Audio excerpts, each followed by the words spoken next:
কাজের জন্য প্রায় সময় আমাকে এরকম গায়েব হয়ে যেতে হয়, যে এতটাই কাজের প্রেশার থাকে আমি অনেক সময় আপনাদের সাথে রেগুলার আপডেট দিতে পারছি না। তো মনে হলো যখন বেশ কয়েকদিন গ্যাপই নিয়েছি, একটা রান্নার রেসিপি আপলোড করি যাতে আপনাদেরও দেখে ভালো লাগে। আজ রান্না করব ইলিশ ভাপে। আমার মনে হয় এটা বাঙালির প্রিয় রান্না এবং প্রিয় রেসিপি। যাই হোক, বাজার থেকে ইলিশ মাছটাকে আর কাটিয়ে আনিনি, আমি নিজেই বাড়িতে ইলিশ মাছটাকে কেটেছি। বটিটা যতটাই ছোট, মাছটা ততটাই বড়। বাঙালিকে ইলিশ মাছ রান্না শেখানোর কোনো মানে হয় বলে আমার মনে হয় না। সব ঘরেই এই ইলিশ ভাপেটা হয়।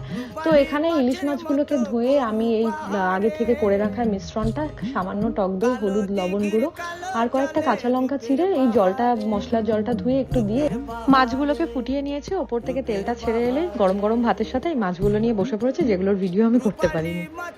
আমার এই রেসিপিটা দেখে আপনাদের লোভ লাগলে আপনারাও বাড়িতে বানিয়ে প্লিজ খেয়ে ফেলুন, আর আমার ভিডিওটা লাইক, কমেন্ট, শেয়ার করে দেবেন।